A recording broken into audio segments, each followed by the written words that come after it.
you guys. Welcome back to another episode of Leg Drop the World. My name is Doc. This is Velvet Thunder. And I just scared the crap out of my cat. He's just gone now. Welcome back, Velvet Thunder. Thank you. As you can see, Judge is not here. He's taking a, what should we call it? A leave of absence? A sabbatical, maybe? You choose. One of those terms. But we are still here. We're going to talk about WWE for the week. We're going to talk about Raw. We're going to talk about SmackDown. We're going to talk about 205 Live. We're going to talk about NXT. If you guys could take a minute, hit the subscribe button, the like button, the notification button to let you know when we upload videos, and hit the share button. Share this video with your friends. If you would like, you could check us out on social media. Facebook, Instagram, Twitter. I'm pretty active on Twitter. This one is not active at all on Twitter, so Maybe I should be. Absolutely you should be. But with all that stuff out of the way, Velvet Thunder. Yes. Should we get to it? Let's get to it. Let's talk about Let's do it. Raw, shall we? Shall we? We shall. So we start off Raw with Stephanie McMahon. She comes. What's the word for that walk? Not a strut. Yeah. It's not a prance. But then she kind of like throws her like hands in the air and does this like crazy awkward dance move as she gets to the ring. Anyways, I thought it was awkward.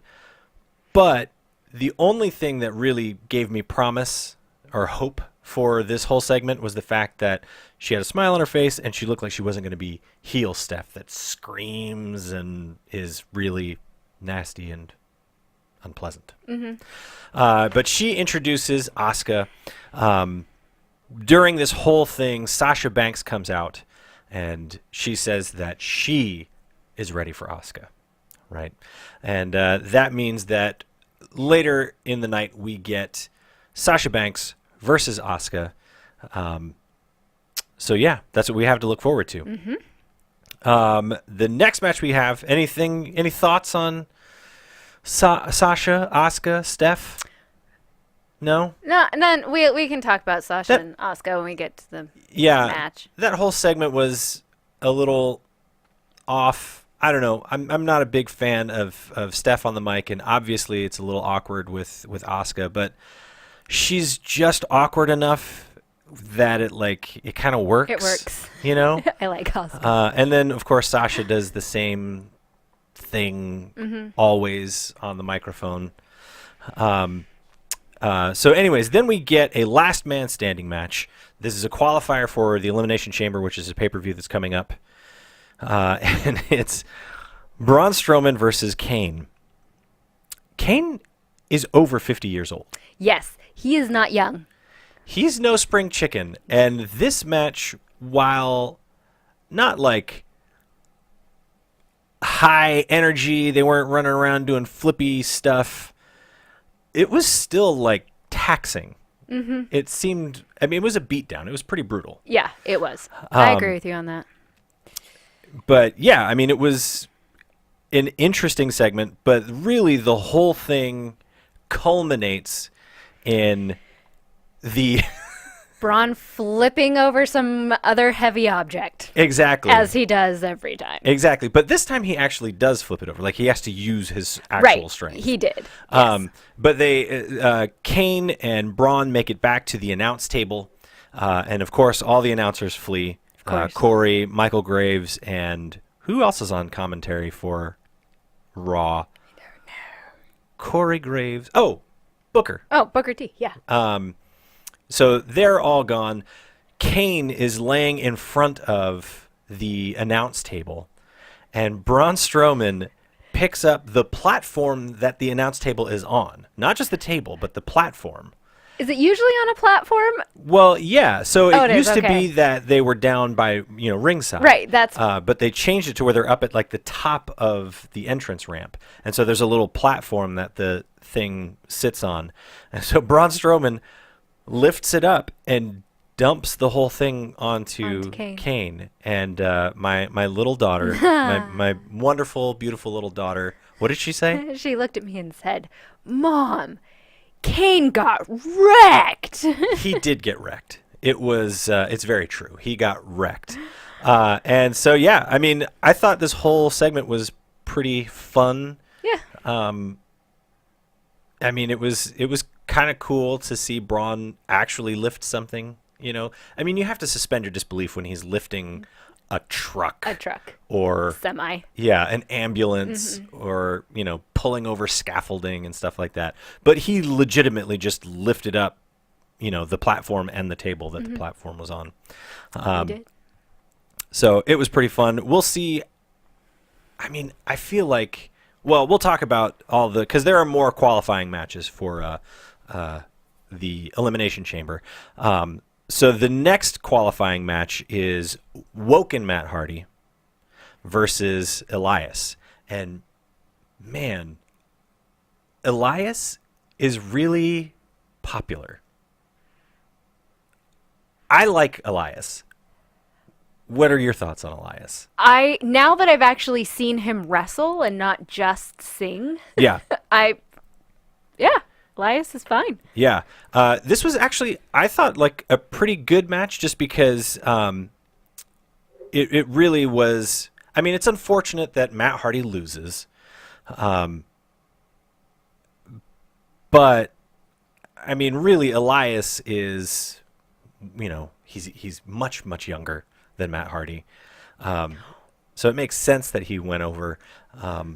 But it's just unfortunate that they have to bury Matt Hardy, who's so that Woken character is so new to the WWE universe. That's just not the way to get that character over. Mm-hmm. What was the whole Bray Wyatt thing in that match? Yeah, about so that's they've had a couple matches before this. Matt and Bray. Bray beat Matt previously, but before that, they had like a weird segment where they're just like standing in front of each other laughing. Like Matt's just like, aha! I missed that.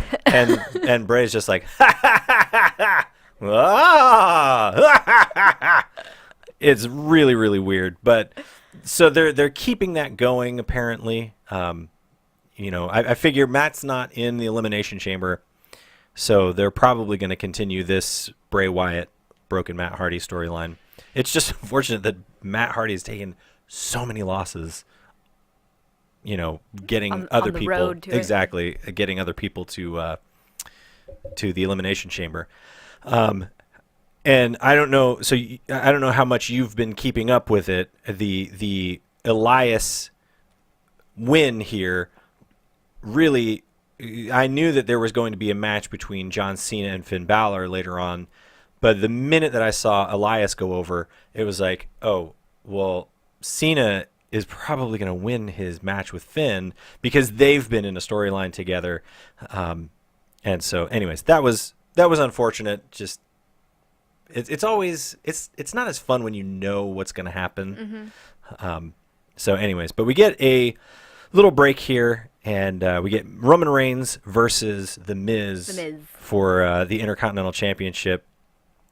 I thought this was a really good match, actually. I love The Miz, and I really don't like Roman. And so, I mean, I like it when Roman gets beat. I like it when The Miz beats Roman. Exactly. Like that's whoever beats Roman, it's a win. Yeah, and I mean, obviously, there's some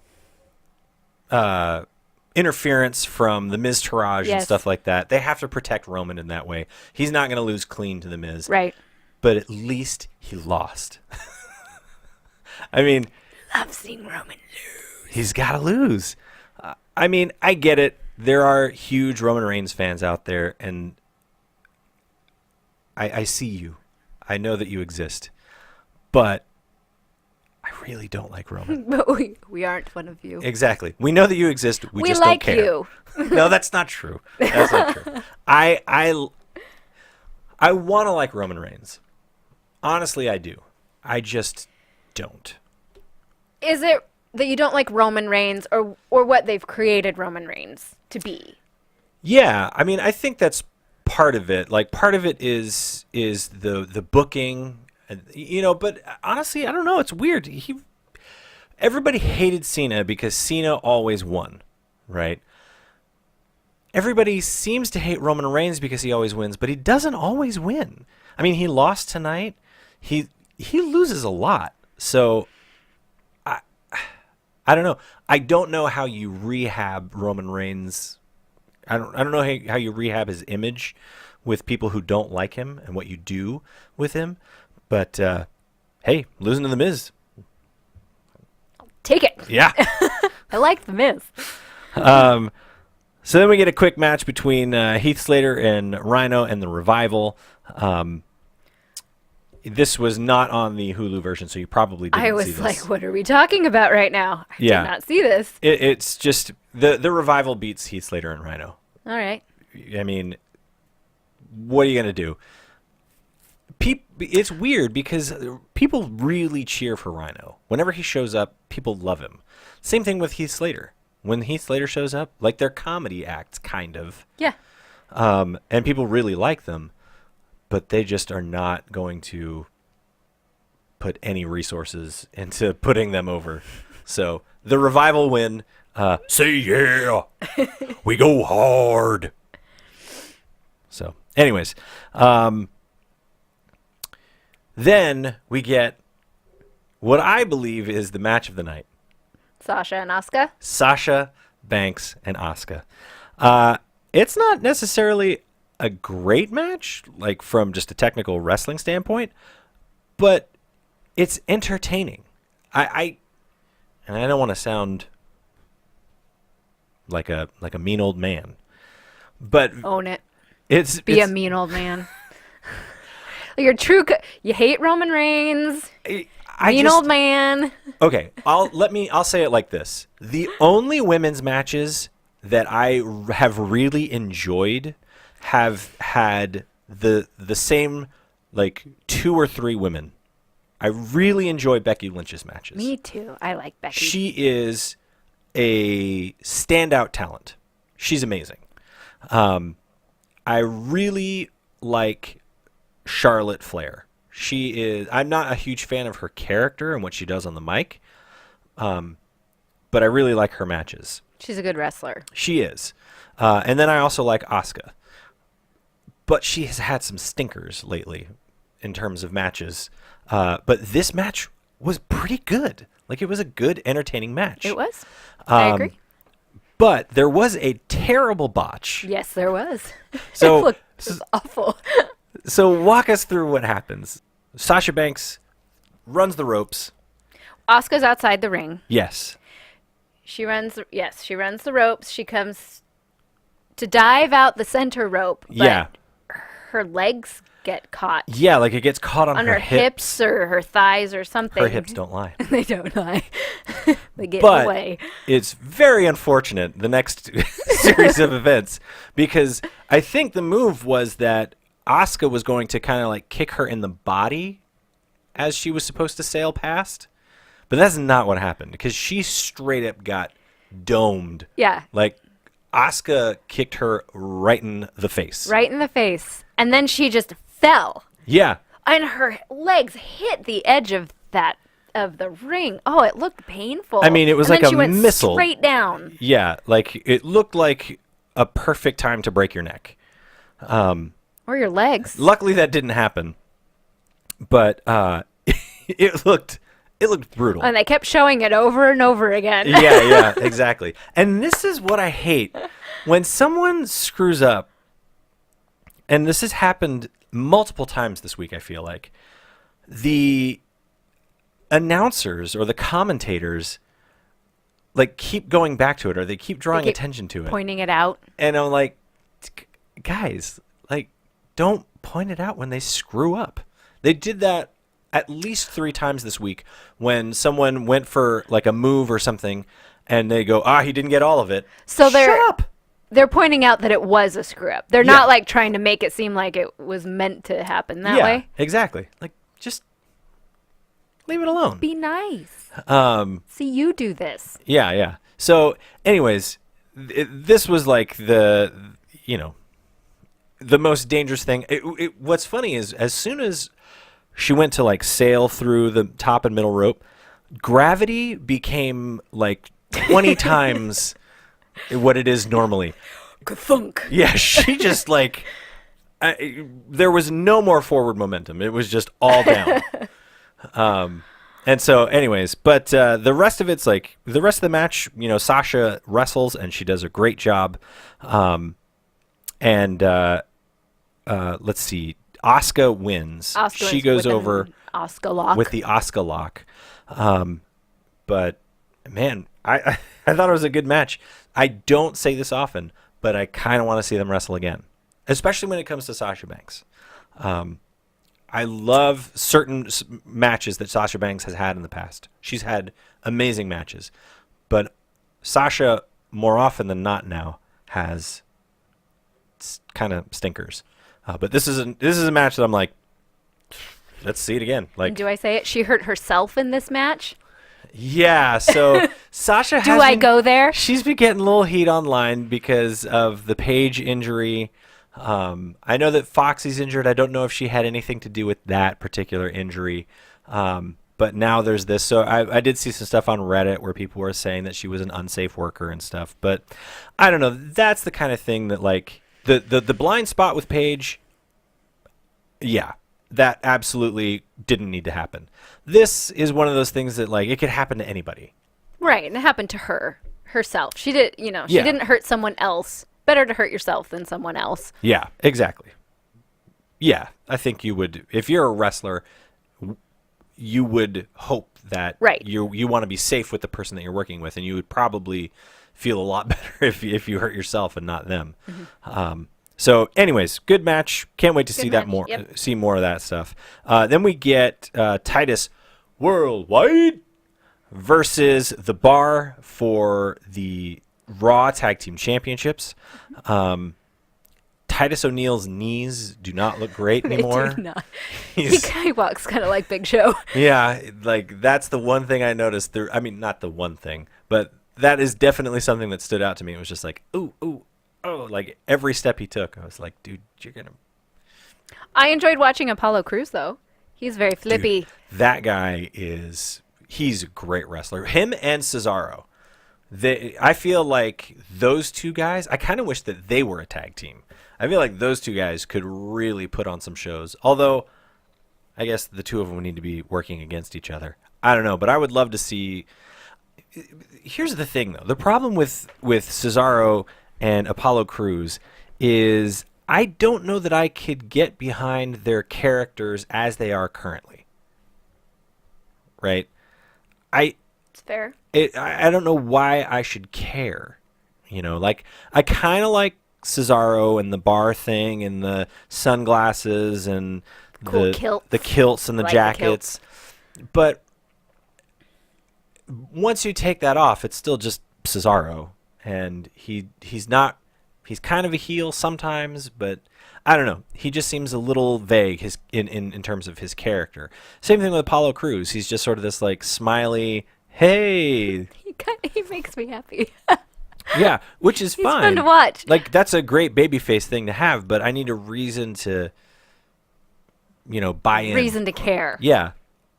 So, but I really wish that I did because I would love to see these guys wrestle more. This is probably neither here nor there, but who is the girl by the ring with the clipboard? That's Dana Brooke. Oh, that's Dana Brooke? Yeah, Oh, I didn't know. Is she She- come out with Titus O'Neil and Apollo Crews? she Is does. like, She is a member of Titus Worldwide now. I didn't know that. Apparently she's like she's been sort of I didn't- downgraded to valet. Although she did show up in the women's Royal Rumble. She did. I thought she was a good wrestler. She's pretty good. I mean, I think the great thing about Dana Brooke is that she's super strong. Yeah, Like, she's built like a tree. A she female is. tree. Yeah, like I don't know. I didn't know that was her. I didn't recognize her. Yeah, because she like wears this like She had a hat, I think, Pantsuit and her or- glasses. Or no, she had her hair in a ponytail. Yeah. I don't know. yeah. but I she didn't know looked was she looked like a businesswoman type Yeah. thing. She looked like a real estate agent kind of. because she had like a clipboard and Was stuff she like keeping that. score of on her clipboard? She's exactly, yeah. That's her like She's grocery writing. list. I know. Broccoli. Go Apollo. Pork loin. Yeah, exactly. Pork loin. It's on my grocery list. There you go. There's a little insight into the family life. Broccoli and pork loin. Broccoli and pork loin are on the grocery list. So then we get another qualifier match for the Elimination Chamber. Finn Balor versus John Cena. What do you think? I don't like it when Cena wins. Whatever. You know, I just always root for Finn. yeah. I just do. So I think the biggest thing that I've seen online is just the fact that it seems like Finn was starting to get a big push. You know, they put the club back with him, so he's got kind of a heater or heaters in Luke and Carl. He was in the Royal Rumble match for like almost 58 minutes, almost an hour in the Royal Rumble, like the longest in this year's Royal Rumble by a long shot. He was number 2, and he was in the final 4. Exactly, and so everybody was like, "This is a great match, you know, for Finn to have if he was able to beat Cena." Like that's a huge step forward. That's a huge. It sort of continues that momentum forward. I feel like Cena kind of comes and he goes, you know, depending on what he's doing outside the WWE. Yes. I feel like he's kind of had his time, right? It's time to let. Welcome Cena. to the WWE universe. He's right here.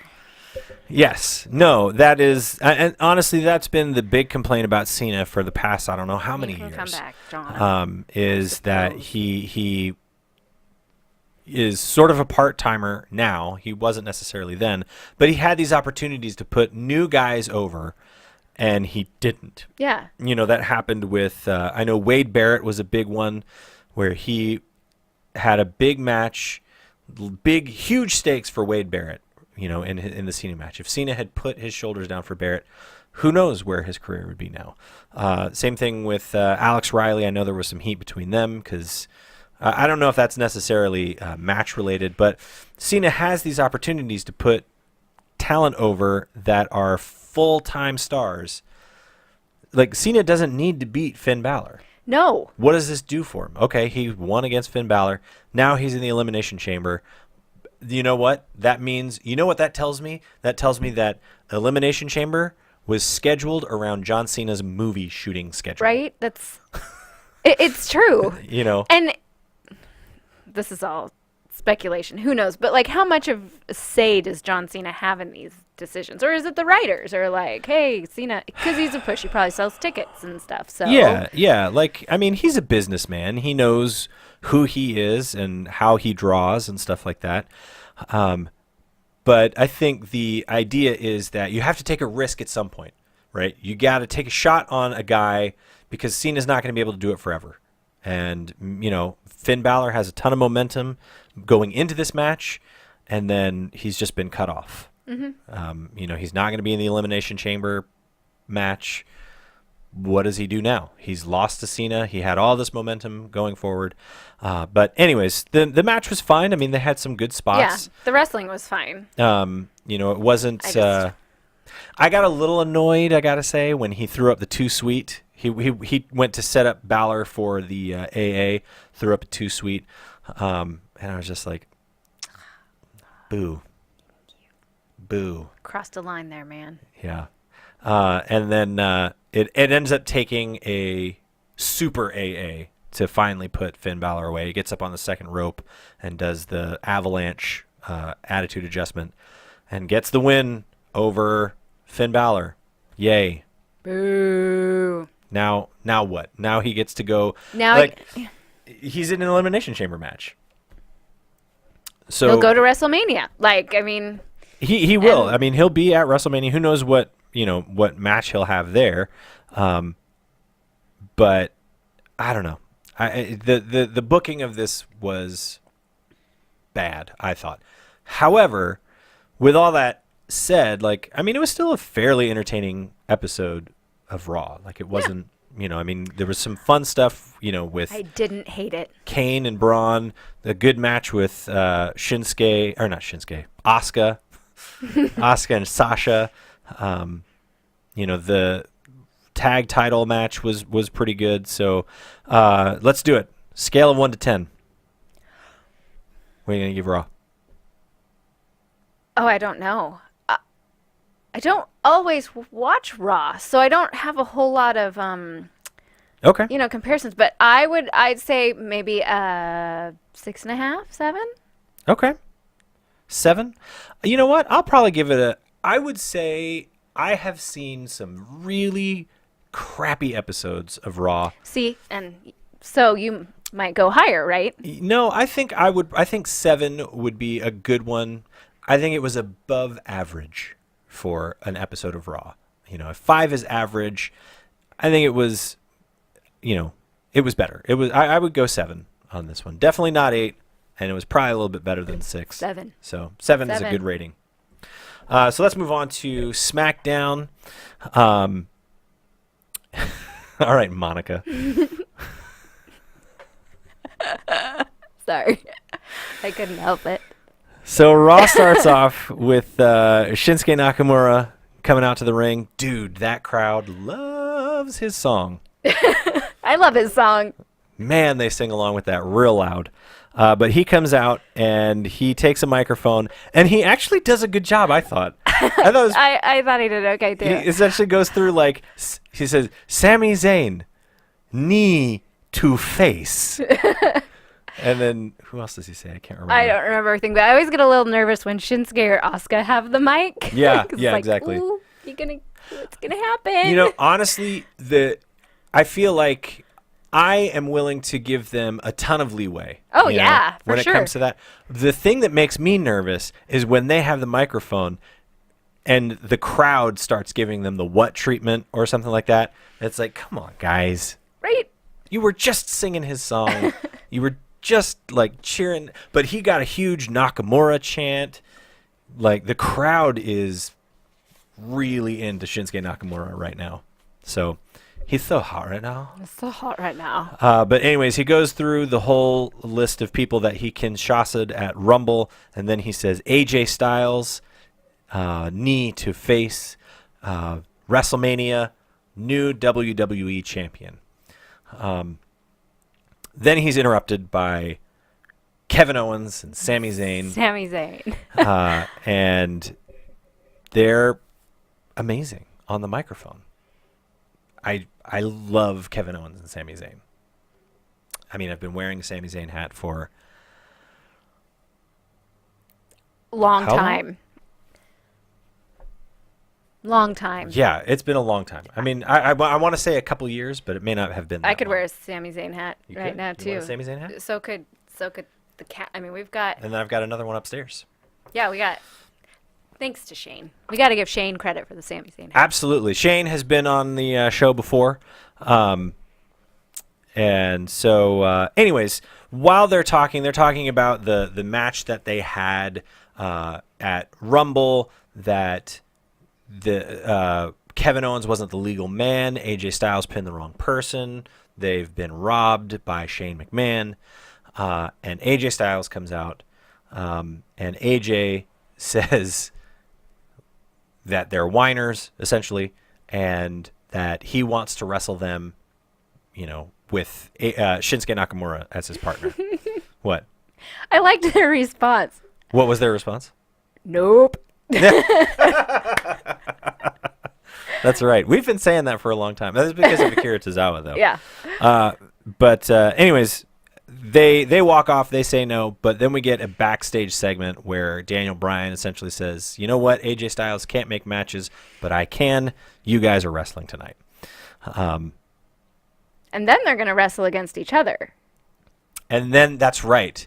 That was the big, That was the big thing. I've got a great match planned. It's Yeah. going to be awesome. And it's going to be you two against each other. Exactly. Yeah. And so that's sort of the tease that they're breaking up Kevin and Sammy, which I know. A single tear. I don't know. I feel like they're going to be smart about it, right? I mean, the last time Kevin Owens broke up You with would someone, hope so, but it's WWE. That's and true. You never know. That's true. But like they had the festival of friendship with Kevin and Chris Jericho. I feel like people are invested enough. They know this relationship well enough that creative is going to at least do them justice if they do break them up. It's still not like 100%. No, but you could see. Are we talking about their match yet? I mean, because there No. was some definite tension in their match. Yeah. But before we get there, we have the number one contender match. It's a fatal four-way between Kofi Kingston, Zack Ryder, Rusev, and Jinder Mahal.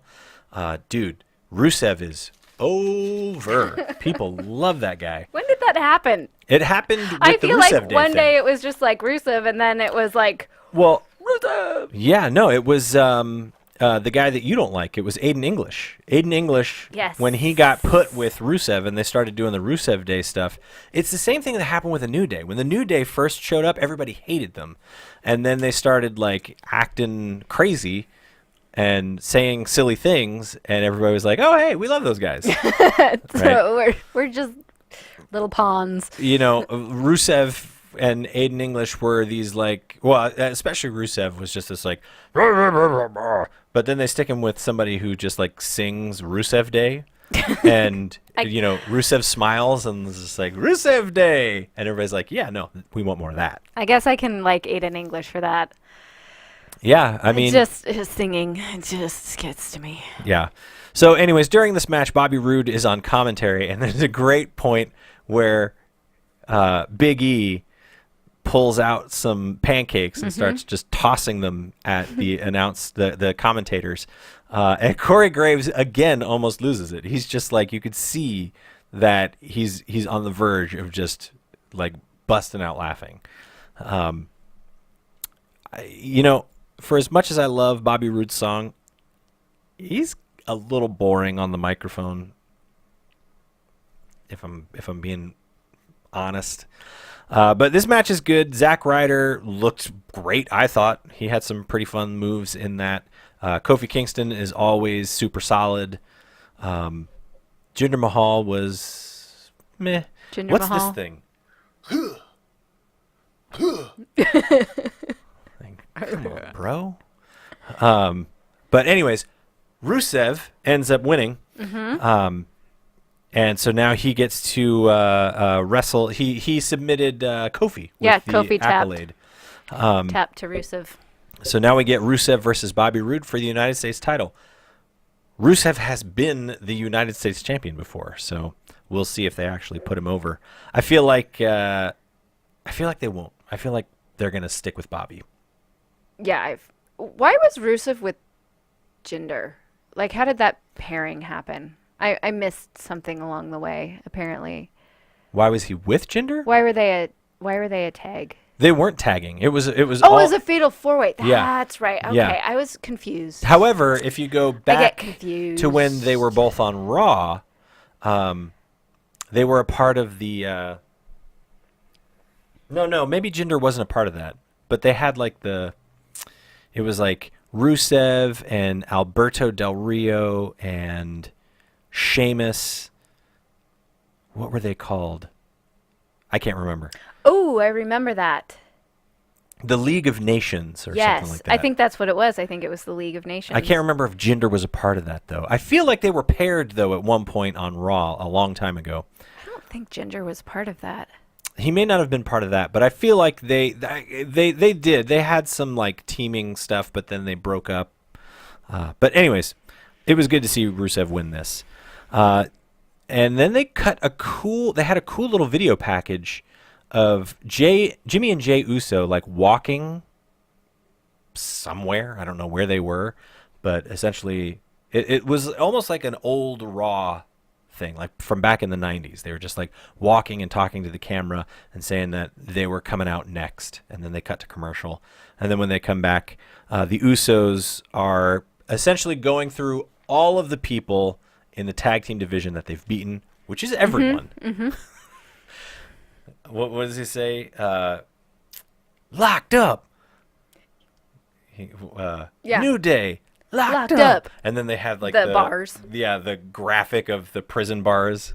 I was like, that was a little cheesy. It was a little. When they first did that, I was like, oh. And then they kept doing it. I was like, oh, A little on the nose. But anyways, whatever. they go through all the teams, but there is one particular team that they leave off the list, and that's the Bludgeon Brothers. And the Bludgeon Brothers music hits, and we get to see them wrestle these Poor souls. poor wee little men.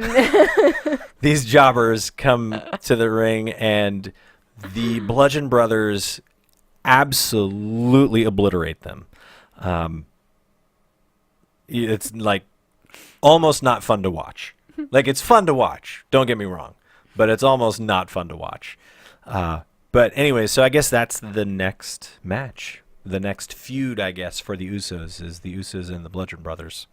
So that'll be interesting because they have very distinct styles, right? The Usos are very jumpy and flashy, and the Bludgeon Brothers are not.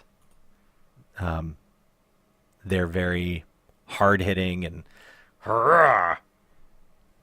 That's a wrestling style. So anyways, next we have, oh boy, I don't know if I can talk about this. What was next? Charlotte gets into the ring and she starts talking on the mic. I love Charlotte in the ring. I love it when she wrestles. I cannot stand it when she talks. Not a big fan of her mic work. I'm still trying to be a fan of Charlotte in general. Yeah. I mean, I know she's a good wrestler and stuff, but Yeah. I don't. Her job Love her. essentially on the microphone was to pump up the Royal Rumble, the Ronda Rousey thing. Does she mention Ronda Rousey? I think she does. I think so.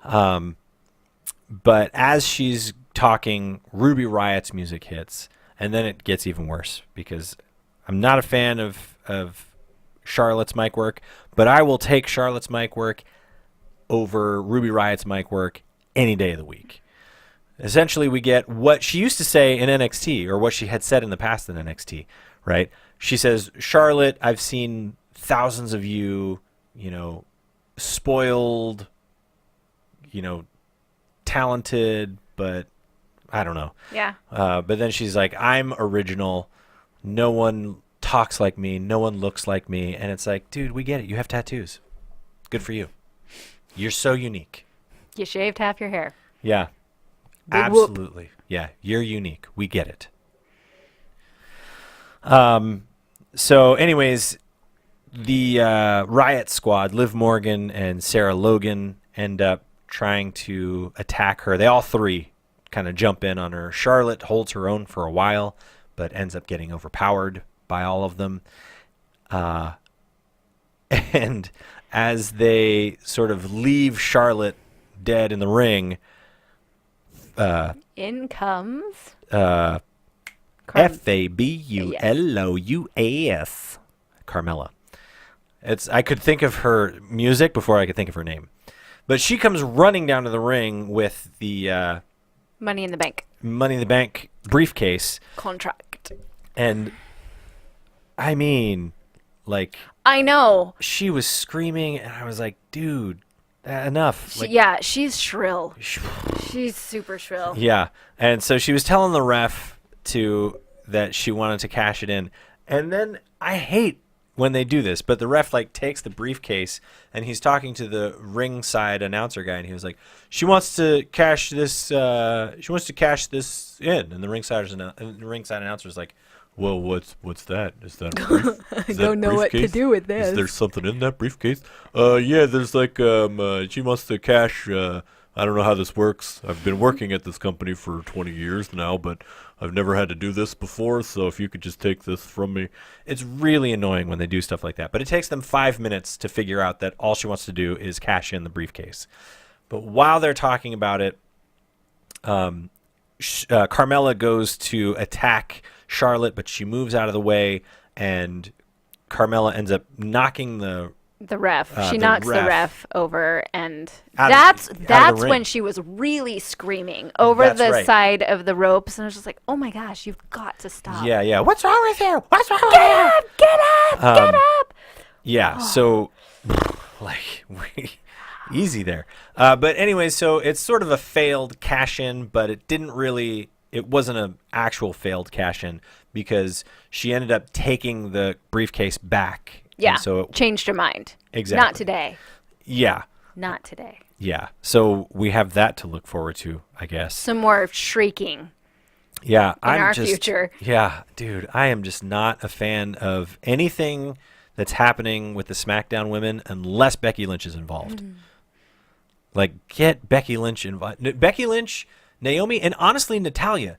I was a much bigger fan of what was going on in the women's division when Natalya was champ. She's a crazy person, but She she is is. kind of fun to watch in the ring. Those three girls are way more entertaining than the other three that they called up. Ruby, Liv, and Sarah. I agree. So, anyways, I just ugh. Then we get Baron Corbin versus Ty Dillinger. There's like a backstage segment where Ty is talking to Shane, and Baron Corbin's like, "What are you doing? What are you talking to him, man?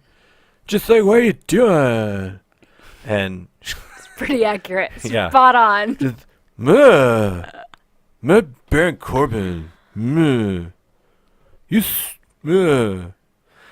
so Shane says, "You guys are gonna because it looks like they're gonna get into it." And Shane says, "Hey, stop! We settle our stuff in the ring, just like Raw does." We get Baron versus Ty. It's a forgettable match. Yeah. Honestly. I honestly can't comment on it because I don't really remember it. Yeah, it was. Baron Corbin wins with Yeah. his end of days. We all expected that, right? When I saw Ty Dillinger, I was like, he's losing. Mm-hmm. I didn't even know he was in a match, but I was like, whatever happening, he's losing. Mm-hmm. But yeah, so that leads us into Breezango talking to Chad Gable and Shelton Benjamin. Breezango with Ascench.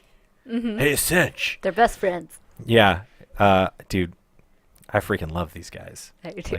Like all of them are hilarious together. The four, Ascension and Tyler Breeze and Fandango.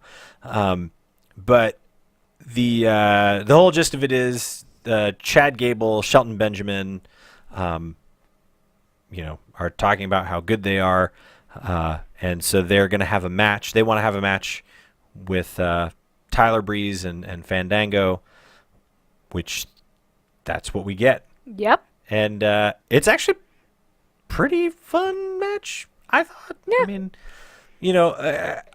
I knew that the Fashion Police were going to lose. Yep. And they did. Yep. But, I mean, it's always nice to see Breezango on camera. Right? It's nice to see them on TV because they've been sequestered to the network. Like it used to be, we got to see Fashion Files on SmackDown, but now we don't even get that. Yeah. So it was. No. Yeah, I didn't know that we'd be seeing them, and when they appeared on camera, it was like, oh hey, it's like old friends. Yeah, exactly. Yeah, where have those guys been? We know you're gonna lose this match. Doesn't even really matter who you're wrestling, but hey, glad to see ya. Yeah. Yeah. Which one of them, when they were doing when they were talking backstage, one of them, Shelton Benjamin or Chad Gable, one was like, "Is Fashion File still a thing?" Yeah. It's like, yeah, is it? We don't see WWE? Is it still a thing? It should be. It absolutely should be. But then we get our main event of the evening: AJ Styles, Shinsuke Nakamura versus Kevin Owens and Sami Zayn. Fun match. Yeah. I mean, I enjoyed it. yeah. I like Shinsuke and AJ as a pairing. Yeah. And I mean, just the the strife between Kevin Owens and Sami Zayn was Yeah, I think that's the big story. right. Clearly, they're doing something with their relationship because Yeah. Sami left once, Yep. and then he came Yep. back, and then it was like, you can do it, you can do it. Okay, I'll tag you in because you can do it, and I'll tag you in because you can do it. Yeah. and then Sami eventually left, didn't he? Completely, yeah. He was gone. Yeah. I think so. One of the funniest things about this match was initially when the match started, Shinsuke forces Sami into the turnbuckle, and he like puts his head on his chest and starts doing his like arm waving thing, and Kevin Owens goes, "Don't do that stupid thing." They're fun. Yeah, dude, it was hilarious. And so, anyways, but yeah, the biggest story is that this was really just an argument between Kevin Owens and Sami Zayn. Yeah. It was a thing to, it gets AJ Styles and Shinsuke Nakamura in front of the crowd, but really the story is Kevin and Sami and them, arguing and stuff like that. But Sami did say backstage afterwards that they're still best friends. Yeah, so that was who was it that was backstage talking to him? Was it Renee? I was gonna say Renee, but I think it might have been Renee. But I anyways, can't really remember. she asked him about the match, and he was like, "This is, it has nothing to do with our friendship. Like, we're still best friends. This has to do with opportunity, right? He knows that I need this opportunity. He's been Universal Champion. He's been United States Champion. I want this opportunity. So, See how well that works out yeah, for yeah. their friendship. We'll see. I mean, I hope that they don't just break him up, without any fanfare or anything like that, because that would be super sad. I agree. So, what are you going to give it before we gonna- move on to 205? I'm gonna give it an 8.5. Ooh. Yeah, Wow. I enjoyed it. Yeah, I actually enjoyed it. What did I give Raw? I give it a 7. I'll give SmackDown an 8. I thought it was a fun episode. I got to see a lot of my favorite stuff. Really, the only thing that I didn't like about it was the Charlotte thing. So Charlotte and the Riot Squad. Will you hand me the pad of paper? This one? Nope. The one under your notebook there. There you go. All right, this has my match order for 205 Live.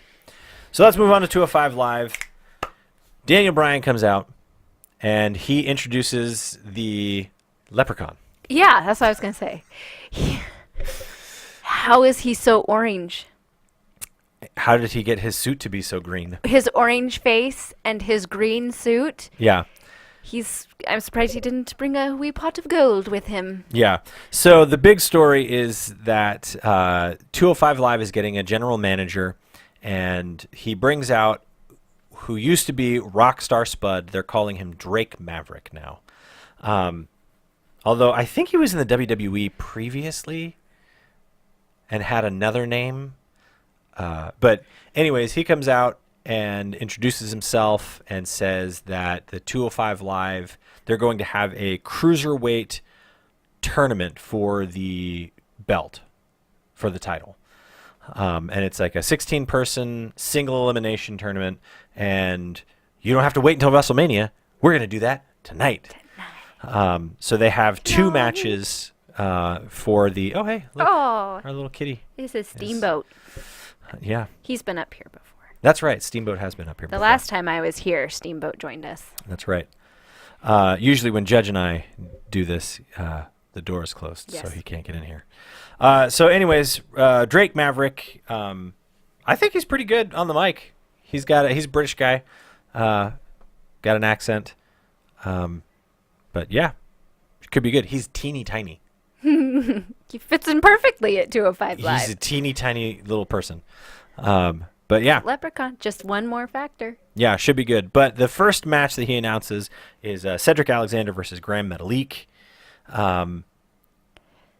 This was a great match. These guys know how to wrestle. Yeah. I mean, it has. They do just about everything. There's lots of flips, lots of springboard stuff.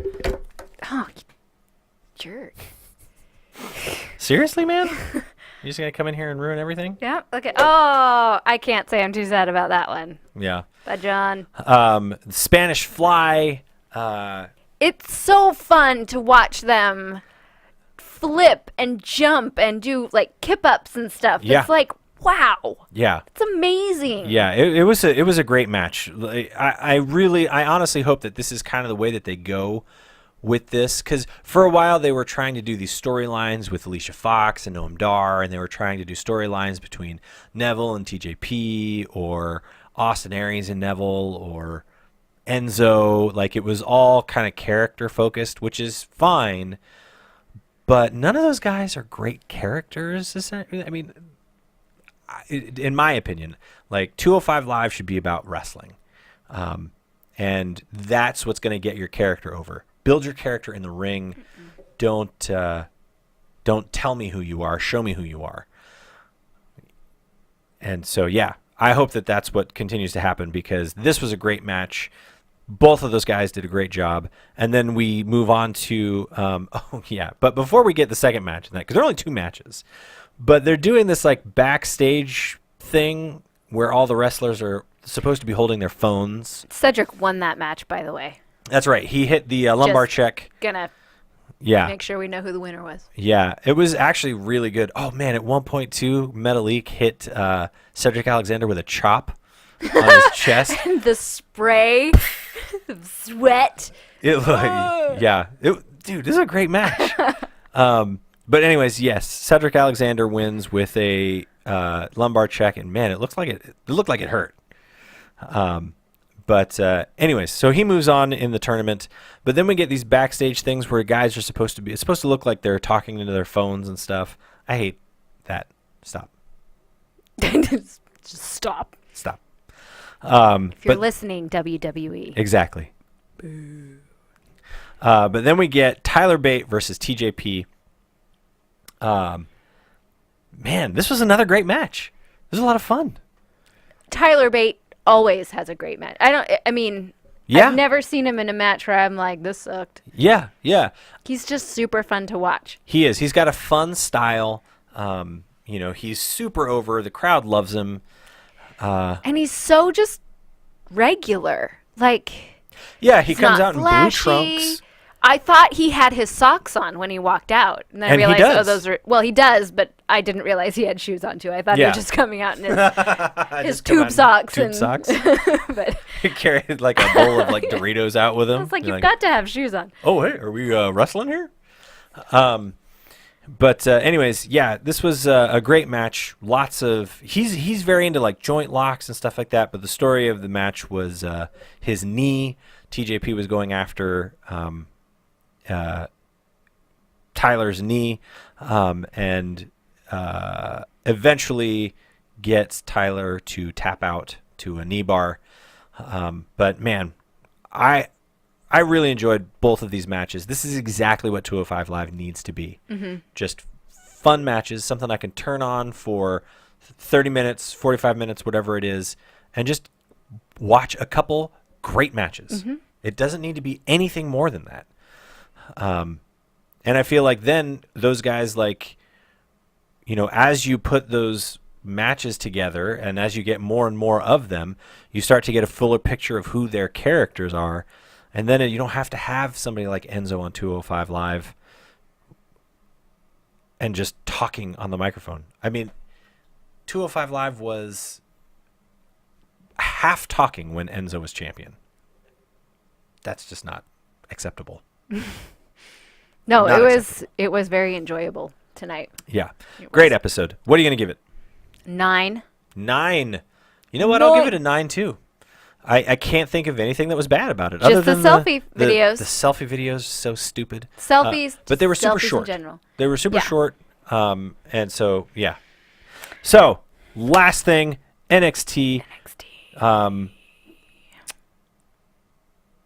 Oh, you know what? I forgot to write one match, the last match on here. But it starts off. We get this. So these matches were all taped at NXT Takeover. So the first match we get was Nikki Cross and Lacey Evans.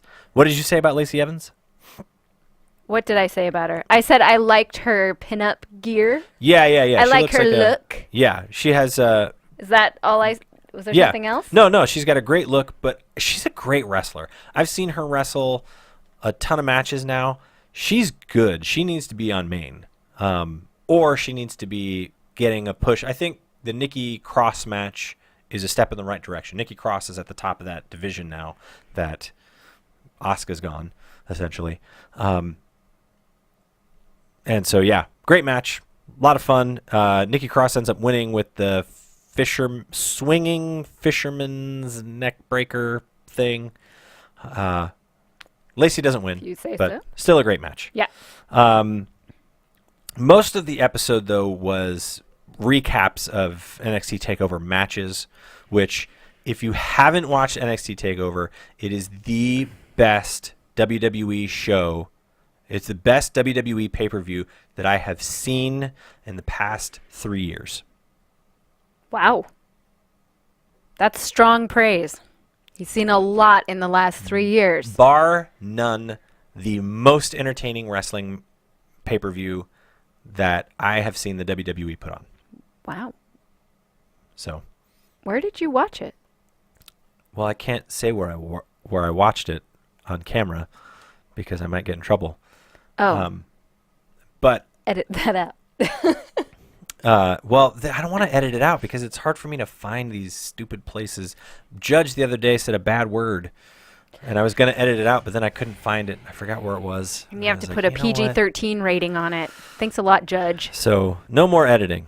It's Cat just- stays. the cat stays. The Everything foul stays. language stays. Yeah, I can't be bothered now to Far too important. go through I'm not gonna do a 45-minute 50-minute show and then have to listen to it again for this stuff. So anyways, but I did watch it and it was amazing. NXT TakeOver Philadelphia, watch it. It is the best. If you missed it, this is a good episode of NXT to watch because it recaps everything that happened. But the next actual match we get is the sort of re-debut of TM61, previously known as TMDK, the Mighty Don't Kneel,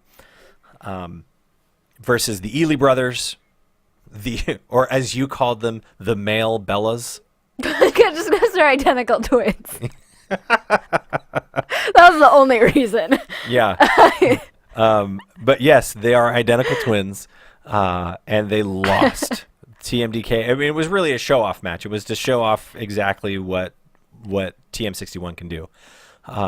It was super short, but entertaining, and hopefully this means that TM61 can kind of get put into that picture with. Hopefully they'll start wrestling like AOP and eventually wrestle Undisputed Era, because it'll be an entertaining match. Fingers crossed.